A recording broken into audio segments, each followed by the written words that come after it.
Okay चलो, good morning all of you. अभी हम लोग स्टार्ट करने वाले हैं। लास्ट क्लास जहाँ से हम लोगों ने छोड़ा था वहाँ से हम लोग स्टार्ट करने वाले हैं, ठीक है। लास्ट क्लास जो थ्योरीज हमने पढ़ा था उसमें बेसिक्स जो आइडिया होते हैं ना कॉस्टिंग का वो था। उसमें भी टॉपिक हम लोगों ने 4 पढ़ा था। क्या क्या 4 टॉपिक था? सबसे पहले तो कॉस्ट वर्ड का मीनिंग हम लोगों ने पढ़ा था। फिर हम लोगों ने कॉस्टिंग वर्ड का मीनिंग पढ़ा था। फिर हम लोगों ने पढ़ा था कॉस्ट अकाउंटिंग। और लास्ट में हम लोगों ने पढ़ा था कॉस्ट अकाउंटेंसी। ये 4 वर्ड का मतलब हम लोगों ने पिछला वीडियो में ऑलरेडी पढ़ लिया, ठीक है। आज का वीडियो में जो टॉपिक है ये 7 मैटर में आज हम लोग डिस्कस करने वाले हैं। थ्योरी नोट्स लिखने वाले हैं and even theory notes making भी खुद से करने वाले हैं, ठीक है। पहले टॉपिक के बारे में जो बैकग्राउंड है वो हम लोग समझ लेते हैं, फिर ये सारे टॉपिक्स का थ्योरी खुद हम लोग कैसे फ्रेम करें, कैसे एग्ज़ाम में लिखना है वो सब समझते हैं, ठीक है। तो आज का हम लोगों का जो पहला टॉपिक है एक बार हम समझा देते हैं, उसके बाद ये क्लास को कंटिन्यू अच्छे से लिखेंगे एक साथ हम लोग, ठीक है। सबसे पहले बहुत इंपॉर्टेंट क्वेश्चन है, फाइनेंशियल अकाउंटिंग और जो कॉस्ट अकाउंटिंग है ये दोनों में रिलेशनशिप क्या है, और मैनेजमेंट अकाउंटिंग के साथ कॉस्ट अकाउंटिंग का रिलेशनशिप क्या है। मतलब इससे ये समझ में आया कि हम लोगों को सबसे पहले तो जानना पड़ेगा कि फाइनेंशियल अकाउंटिंग क्या है फर्स्ट, फिर जानना पड़ेगा कि कॉस्ट अकाउंटिंग क्या है, फिर जानना पड़ेगा मैनेजमेंट अकाउंटिंग क्या है। 3 अकाउंटिंग हम लोगों को दिख रहा है, तीनों के बारे में पहले जानना है। देन हम लोगों को ये बताना है कि कॉस्ट अकाउंटिंग के साथ फाइनेंशियल अकाउंटिंग का क्या रिलेशनशिप है, वही कॉस्ट अकाउंटिंग के साथ मैनेजमेंट अकाउंटिंग का रिलेशनशिप क्या है। सबसे पहले चलो फाइनेंशियल अकाउंटिंग के बारे में सुनो। फाइनेंशियल अकाउंटिंग का काम क्या था याद करो। क्लास 11 में हम लोगों ने पढ़ा था रिकॉर्डिंग करना, जर्नल जिसे कहते थे ना, जर्नल एंट्रीज पास करना, रिकॉर्डिंग होता था। फिर हम लोग लेजर अकाउंट बनाते थे, ठीक है। और लेजर अकाउंट को थियोरेटिकली कहा जाता है ना भाई क्लासिफिकेशन। तो अकाउंटिंग का, फाइनेंशियल अकाउंटिंग का डेफिनेशन में भी होगा कि financial accounting refers to recording, second part में होता है ना भाई classifying, summarising financial information and to prepare profit and loss account and balance sheet. Simple Hindi में समझो, क्लासीफाई करना मतलब रिकॉर्ड करो जर्नल एंट्री में, फिर जो ट्रांजेक्शन्स है उसको ना भाई क्लासीफाई करो लेजर अकाउंट बना के, फिर समराइज करो। कैसे समराइज करो? उसमें ना ट्रायल बैलेंस बनाते थे, सारे लेजर को समराइज करते थे। देन फाइनेंशियल स्टेटमेंट बनाओ। फाइनेंशियल स्टेटमेंट के अंदर 2 चीज़ें होते हैं, पीएल अकाउंट और क्या, बैलेंस शीट। डन है। ये सब था फाइनेंशियल अकाउंटिंग का काम। मतलब कह सकते हैं कि फाइनेंशियल अकाउंटिंग में जो भी कुछ रिकॉर्ड होता है वो सब एक्चुअल वैल्यूज पे होता है। फाइनेंशियल अकाउंटिंग में जो भी रिकॉर्ड होता है वो सब एक्चुअल वैल्यूज पे होता है। बट कॉस्ट अकाउंटिंग क्या है, ऑलरेडी हम लोगों ने लास्ट क्लास ये समझ चुके हैं, पढ़ चुके हैं कि कॉस्ट अकाउंटिंग क्या था। कॉस्ट को एसरटेन करना, एक अगर हम लोगों को प्रोडक्ट बनाना है तो उसमें कॉस्ट कितना लगेगा, कितना कम खर्चे में, ऑप्टिमम यूटिलाइजेशन ऑफ रिसोर्स, कितना कम खर्चे में प्रोडक्ट को रेडी कर दें ताकि प्रोडक्ट जितना कम खर्चे में बनेगा, क्वालिटी को बिना हैम्पर किए, तो हम लोगों का जो प्रॉफिटेबिलिटी है वो ज़्यादा दिखाई देगा, ठीक है। फिर जो मैनेजेरियल डिसीजंस है उसके लिए भी कॉस्ट अकाउंटिंग हेल्प करता है। तो फाइनेंशियल अकाउंटिंग, कॉस्ट अकाउंटिंग का बेसिक जो आइडिया है वो हो गया। अब मज़ा का बात है कि ये मैनेजमेंट अकाउंटिंग क्या है। हम सबको पता है कि मैनेजमेंट का मतलब क्या होता है। मैनेजमेंट का मतलब सिंपल टर्म में क्या होता है? सिंपल टर्म में सारे activities, all activities of an business organisation को मैनेज करना ही मैनेजमेंट है। सिंपल टर्म में मैनेजमेंट कौन लोग करता है? मैनेजर करता है। क्यों मैनेजमेंट किया जाता है? ताकि सारा एक्टिविटीज़ एफिशिएंटली एंड इफेक्टिवली हो, सारा एक्टिविटीज़ एफिशिएंटली एंड इफेक्टिवली हो। 12 में जो बिजनेस स्टडीज़ हम लोगों ने पढ़ा था वो भी मैनेजमेंट ही है। बट मैनेजमेंट अकाउंटिंग का मतलब क्या है? जब जब ये वर्ड ऐड हो जाता है कोई भी लैंग्वेज में, ठीक है, तब तब कुछ दिखता है ना, कैलकुलेशंस, पक्का कुछ न्यूमेरिकल काम करेंगे पक्का, ठीक है। तो मैनेजमेंट अकाउंटिंग का मतलब है फाइनेंशियल अकाउंटिंग से इंफॉर्मेशन लेके, कॉस्ट अकाउंटिंग से इंफॉर्मेशन लेके कंपनी का जो मैनेजमेंट है, ये लोग डिसीजन लेने के लिए कुछ और सेपरेट अकाउंटिंग करता है, जिसे मैनेजमेंट अकाउंटिंग कहा जाता है। मतलब इतना कंफर्म है कि मैनेजमेंट अकाउंटिंग के लिए इंफॉर्मेशन कौन लोग प्रोवाइड करता है, वो है फाइनेंशियल अकाउंटिंग एंड है भाई कॉस्ट अकाउंटिंग। फाइनेंशियल अकाउंटिंग भी इंफॉर्मेशन देता है मैनेजर को, कॉस्ट अकाउंटिंग भी इंफॉर्मेशन देता है मैनेजर को, और उससे ये लोग मैनेजमेंट अकाउंटिंग करता है, जिसमें वेरियस इंपॉर्टेंट डिसीजंस लिया जाता है। क्लियर है? अब तुम लोगों को लगेगा कि फाइनेंशियल अकाउंटिंग में पढ़ चुके हैं जर्नल, लेजर, ट्रायल बैलेंस, ठीक है, फिर पीएल अकाउंट, बैलेंस शीट, ये सब। कॉस्ट अकाउंटिंग में हम लोग सुन चुके कॉस्ट को एसरटेन करना है। इससे रिलेटेड जो चैप्टर्स है उसमें से कॉस्ट सीट बहुत इंपॉर्टेंट चैप्टर आएगा, मटेरियल एक चैप्टर आएगा, लेबर एक चैप्टर आएगा। वो सब चीज जो एक प्रोडक्ट बनाने में हेल्प करता है वो सबको लेके चैप्टर कॉस्ट में आएगा। तो फिर मैनेजमेंट अकाउंटिंग में ऐसा कौन कौन सा अकाउंटिंग होगा? तो सिंपल फंडा है भाई, रेशियो एनालिसिस को याद करो। रेशियो एनालिसिस जो हम लोगों ने फाइनेंशियल अकाउंटिंग में ऑलरेडी किया था क्लास 12 में, वो रेशियो एनालिसिस भी एक पार्ट ऑफ मैनेजमेंट अकाउंटिंग कह सकते हैं। क्यों? क्योंकि रेशियोज जो निकाला जाता है ना, वो कंपनी मैनेजमेंट का एफिशिएंसी और इफेक्टिवनेस को मापने के लिए, मेजर करने के लिए किया जाता है। डन है? अब चलो आते हैं हम लोग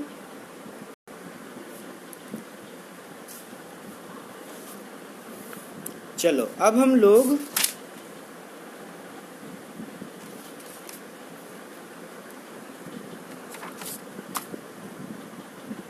अब तक जो हम लोगों ने पढ़ा उसमें सब कुछ तो एडवांटेजेस होगा ऐसा तो हो नहीं सकता, ठीक है। अब हम लोगों से पूछा जा रहा है कि ये कॉस्टिंग सिस्टम का लिमिटेशंस क्या है।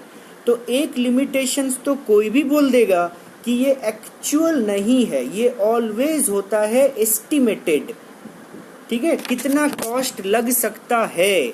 हम लोगों ने एक पेन बनाने में सपोज कॉस्टिंग में जो हम लोगों ने किया, ठीक है, एस्टिमेट किया, मटेरियल, लेबर, एक्सपेंसेस मिला के हम लोगों ने बजट किया 7 रुपीज खर्चा हो सकता है। अब ये 7 के बदले ये 8 भी हो सकता है, 6.5 भी हो सकता है, ठीक है। ये 7 एक्चुअल नहीं होता, ये हमेशा कैसा होता है बताओ? एस्टिमेटेड। तो कॉस्टिंग सिस्टम ऑलवेज एस्टिमेशन का बात करता है। क्लियर है? ये इसका फर्स्ट लिमिटेशन। सेकंड, इसका सबसे बिग लिमिटेशंस क्या है मालूम? कॉस्टिंग सिस्टम एस्टैब्लिश किया जाता है, कॉस्टिंग सिस्टम को एस्टैब्लिश किया जाता है, बनाया जाता है ऑन द बेसिस ऑफ, कह सकते हैं, पास्ट, ठीक है। पास्ट में मेरे कंपनी का परफॉर्मेंस क्या था, उसके बेसिस पे हम लोग कॉस्टिंग सिस्टम बनाएंगे, कॉस्ट निकालेंगे, ठीक है। बट ये बना रहे किसके लिए? For future.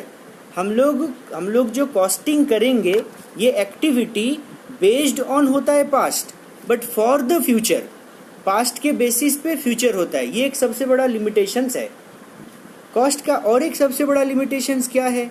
वेरिएशंस होता है। आज रॉ मटेरियल का सपोज प्राइस है कुछ, ठीक है, 2 दिन बाद रॉ मटेरियल का प्राइस में भी बढ़ भी सकता है, कम भी सकता है। और तुम लोगों को पता होगा कोई भी सिस्टम का लिमिटेशंस होता है, ये महंगा है, एक्सपेंसिव है। सब कोई कॉस्ट अकाउंटिंग सिस्टम इसलिए अपना ऑर्गेनाइजेशन में एस्टैब्लिश नहीं करता है। ओनली मैन्युफैक्चरिंग, बड़ा बड़ा कंपनी लोग ये कॉस्टिंग सिस्टम को बनाता है। अच्छा, कब हम लोग कहेंगे कि एक अच्छा कॉस्टिंग सिस्टम हम लोगों का ऑर्गेनाइजेशन में इंस्टॉल हुआ? ऐसा कब हम लोग कह सकते हैं? सोचो, कब हम लोग ऐसा कह सकते हैं कि ऑर्गेनाइजेशन में एक अच्छा कॉस्ट अकाउंटिंग सिस्टम इंस्टॉल हुआ? कब कहेंगे? जब कॉस्ट अकाउंटिंग सिस्टम कोई इंफॉर्मेशन प्रोवाइड करेगा मैनेजमेंट को जो कि रेलेवेंट होगा। ये सारे पॉइंट तुम लोग लिख लो, डिटेल थ्योरी मिल जाएगा।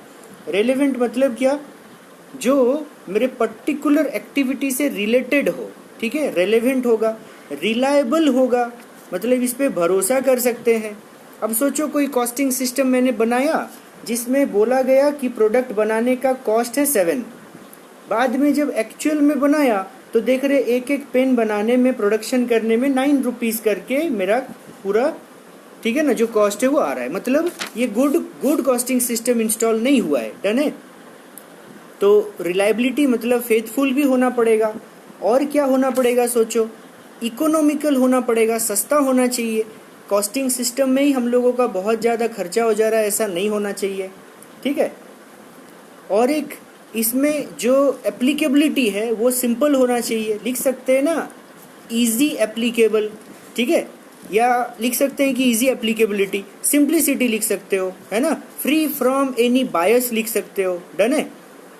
चलो अब यहाँ पे क्वेश्चन इंपॉर्टेंट है कि एक अच्छा कॉस्ट अकाउंटिंग सिस्टम इंस्टॉलेशन करने के लिए जो प्री रिक्विजिट, चलो वंस मोर, एक गुड कॉस्टिंग सिस्टम इंस्टॉल करने के लिए बोल रहा है ना प्री रिक्विजिट्स, मतलब क्या क्या पहले जरूरी होगा, सिस्टम इंस्टॉल होने से पहले क्या क्या चीजें जरूरी होगा, ठीक है।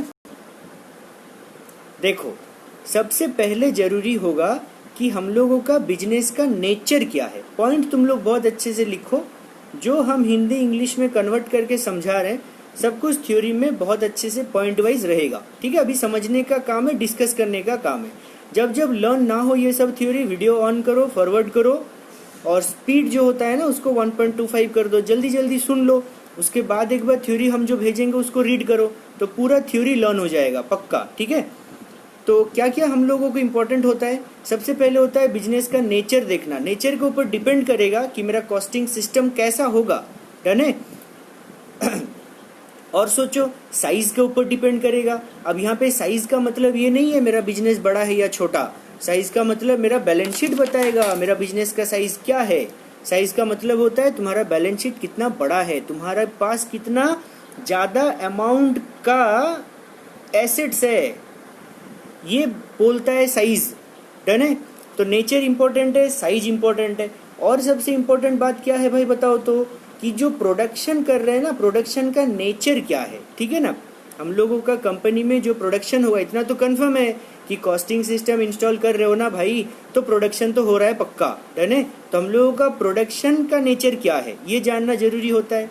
प्रोडक्शन का मेथड्स क्या है, पॉइंट बनाते रहो, मेरे साथ साथ सुनो और पॉइंट बनाते रहो, ठीक है। मेथड्स क्या है प्रोडक्शन का, मेथड्स सोचो एक बार कैसा होता है। कोई कोई बहुत ज्यादा कैपिटल इंटेंसिव टेक्निक यूज करता है, कोई कोई बहुत ज्यादा लेबर इंटेंसिव टेक्निक यूज करता है, कोई कोई कंपोजिशन ऑफ बोथ, डन है। तो हम लोग को देखना पड़ेगा कि कैपिटल इंटेंसिव, अब किसी को लगेगा कि कैपिटल इंटेंसिव लेबर इंटेंसिव क्या है, तो मेरे भाई कैपिटल इंटेंसिव मतलब जहां मशीन्स ज्यादा यूज होता है और लेबर कम यूज होता है, और लेबर इंटेंसिव मीन्स जहां लेबर ज्यादा यूज होता है मशीन्स कम यूज होता है। तो ये सब हम छोटा छोटा चीजें बता रहे हैं जस्ट फॉर, मतलब जो एनवायरनमेंट है कॉस्टिंग का दिमाग में वो बनाने के लिए। डिटेल्ड आंसर में और भी बहुत कुछ तुम लोगों को मिलेगा, बट वो सब तुम लोगों को टफ नहीं लगने वाला, डन है। तो ये सब हो गया ना प्री रिक्विजिट्स। अब एक जो प्री रिक्विजिट है वो सबसे इंपॉर्टेंट रिक्विजिट, मतलब जरूरी चीज है कि एक ऑर्गेनाइजेशन में डिपार्टमेंट को थोड़ा स्टडी करना, ये बहुत इंपॉर्टेंट होता है। कोई कोई जो ऑर्गेनाइजेशन है उसमें क्या होता है, एक ही डिपार्टमेंट सारा काम कर रहा है, बट कोई कोई ऑर्गेनाइजेशन रॉ मटेरियल का अलग से डिपार्टमेंट, ठीक है, सेल्स का डिपार्टमेंट अलग, अकाउंटिंग का डिपार्टमेंट अलग, कैश का डिपार्टमेंट अलग। तो सोचो वेरियस, सोचो डिपार्टमेंट मेरे कंपनी में 10 है, उसमें से 9 डिपार्टमेंट बहुत अच्छे से काम किया, एक डिपार्टमेंट के गलती के वजह से सबको चोट पहुंचेगा ना, पूरा ऑर्गेनाइजेशन को लगेगा। इसलिए कॉस्ट अकाउंटिंग में सबसे पहले रिक्विजिट मीन्स जरूरी चीज होता है सारे डिपार्टमेंटल एक्टिविटीज को भी एनालाइज करना कि सारे डिपार्टमेंट का काम करने का वे क्या है। इम्पोर्टेंट क्वेश्चन जो लगभग बहुत कम बारी एग्जाम में आता है, development of cost accounting. Cost accounting दुनिया में आया क्यों, फाइनेंशियल अकाउंटिंग का लिमिटेशंस को कम करने के लिए। जो फाइनेंशियल अकाउंटिंग नहीं दे पाता वो कॉस्ट अकाउंटिंग हम लोगों को देगा, ये सोच के कॉस्ट अकाउंटिंग को लाया गया। जैसे एक एग्जांपल छोटा सा देते हैं, फाइनेंशियल अकाउंटिंग करके ईयर का एंड में नेट प्रॉफिट पता चल गया, प्रॉफिट एंड लॉस अकाउंट बना दिए, नेट प्रॉफिट पता चल गया। फाइनेंशियल पोजीशन जानना है तो चलो बैलेंस शीट बना दिए, फाइनेंशियल पोजीशन भी पता चल गया। कैश का फ्लो जानना है, कैश इनफ्लो आउटफ्लो ये सब जानना है तो हम लोगों को कैश फ्लो स्टेटमेंट भी बना दिया, चलो क्लियर है। ये सब बना के हम लोगों ने पिक्चर लाया। अब एक बार सोचो, ये जो नेट प्रॉफिट है ये तो सारे एक्टिविटीज़ को इंक्लूड करके होता है ना। अगर मेरे कंपनी में वेरियस अलग अलग डिपार्टमेंट्स है, वो सारे डिपार्टमेंट का इंडिविजुअल जो भाई ना प्रॉफिटेबिलिटी है वो तो फाइनेंशियल अकाउंटिंग नहीं बताता। वो कॉस्ट अकाउंटिंग फाइंड करने में हेल्प करता है कि मेरा पर्टिकुलर डिपार्टमेंट का जो परफॉर्मेंस है वो क्या है, मेरा एक एक डिपार्टमेंट एक एक जो प्रोडक्ट वेरियस होता है ना प्रोडक्ट, सारे प्रोडक्ट का एफिशिएंसी क्या है, प्रॉफिटेबिलिटी क्या है, ये सब फाइंड करने में कॉस्ट अकाउंटिंग हम लोगों को हेल्प करता है। फाइनेंशियल अकाउंटिंग का लिमिटेशन समझ लो तो कॉस्ट अकाउंटिंग डेवलप क्यों हुआ समझ में आ जाएगा। फाइनेंशियल अकाउंटिंग कॉस्ट नहीं बता के देता था। सबसे बड़ा लिमिटेशन है कि फाइनेंशियल अकाउंटिंग ये नहीं बता पाता था कि एक गुड्स प्रोडक्शन में कितना रुपया कितना कॉस्ट मेरे को लगा होगा। ठीक है, तो अब कॉस्ट अगर नहीं जानेंगे तो सेलिंग प्राइस डिटरमाइन कैसे करेंगे? क्लियर है। तो उसके लिए कॉस्ट अकाउंटिंग को डेवलप किया गया कि पूरा एनालाइज करो, कॉस्ट कंट्रोल कर सकते हो, कॉस्ट रिड्यूस कर सकते हो, रिसोर्सेज वेस्टेज कमाओ, ऑटोमेटिक कॉस्ट रिडक्शन होगा तो प्रॉफिट भी तो ज़्यादा होगा। डन है। तुम लोगों को याद होगा हम लोग फाइनेंशियल अकाउंटिंग पढ़ते टाइम सुने हैं, फाइनेंशियल अकाउंटिंग का सबसे बड़ा लिमिटेशंस है कि वो क्लोजिंग स्टॉक का रिकॉर्डिंग नहीं करता। फाइनेंशियल अकाउंटिंग कभी भी तुम लोग ये नहीं सुनोगे कोई पर्टिकुलर अकाउंट हम लोग बनाए जिसमें से ना क्लोजिंग स्टॉक पता चला। तो फाइनेंशियल अकाउंटिंग में ट्रेडिंग अकाउंट में याद करो क्लोजिंग स्टॉक हम लोग लिखते थे, तो वो क्लोजिंग स्टॉक कहाँ से लाते थे, वो क्लोजिंग स्टॉक कहाँ से वो अमाउंट हम लोगों को मिला? तो फाइनेंशियल अकाउंटिंग बोलता है सिंपली गोडाउन जाओ, स्टॉक को गिनती करो, जितना गोडाउन में क्लोजिंग स्टॉक दिखेगा वही बुक्स ऑफ अकाउंट्स में रिकॉर्ड करेंगे। उसके लिए कोई सेपरेट अकाउंटिंग नहीं होता था। बट कॉस्ट अकाउंटिंग में पूरा क्लोजिंग स्टॉक का मेंटेनेंस होता है। मटेरियल चैप्टर में सुनोगे, ठीक है। मटेरियल चैप्टर में एक हम लोग पढ़ेंगे, एक बड़ा अच्छा न्यूमेरिकल है जिसमें हम लोग रिकॉर्ड करेंगे, जिसको स्टोर लेजर अकाउंट कहा जाता है। डन है। उसमें हम लोग रिकॉर्ड करते हैं कितना मटेरियल गोडाउन में आया, रिसिप्ट, कितना मटेरियल गोडाउन से गया, दैट इज कहते हैं ना इश्यूज, एंड कितना बैलेंस पड़ा हुआ है, वही बैलेंस ही भाई क्लोजिंग स्टॉक है। तो ये फाइनेंशियल अकाउंटिंग का लिमिटेशन था, इसको रिमूव करने के लिए कॉस्ट अकाउंटिंग सिस्टम को डेवलप किया गया। क्लियर है। और एक इम्पोर्टेंट और लास्ट वीडियो का लास्ट लिमिटेशंस कि फाइनेंशियल अकाउंटिंग करके हम लोगों को सोचो लॉस पता चला कि मेरे ऑर्गेनाइजेशन में मीन्स ट्रेडिंग पीएल बनाए और लॉस निकला, नेट लॉस। ठीक है, लॉस के पीछे का रीजन क्या है, ये फाइनेंशियल अकाउंटिंग थोड़ा थोड़ा तो हेल्प कर देता था, बट एग्जैक्ट क्लियरली ये बता नहीं पाता था कि लॉस किसके वजह से हुआ, क्यों हुआ, कौन सा डिपार्टमेंट फेलियर है। कॉस्ट अकाउंटिंग वो बता पाएगा कि कौन सा पर्टिकुलर एक्टिविटी, कौन सा पर्टिकुलर डिपार्टमेंट रिस्पॉन्सिबल है इस लॉस के लिए। ठीक है, तो इसके साथ हम लोगों ने 7 पॉइंट भाई डिस्कस किया। 3 to 4 मार्क्स का टॉपिक है एक एक, इससे ज़्यादा मार्क्स का आएगा नहीं। पॉइंट वाइज आंसर भेजेंगे हम तुम लोगों को। ठीक है, एक एक जैसे फाइनेंशियल अकाउंटिंग का पहले मीनिंग पढ़ो, फिर कॉस्ट अकाउंटिंग के साथ उसका रिलेशन देखो।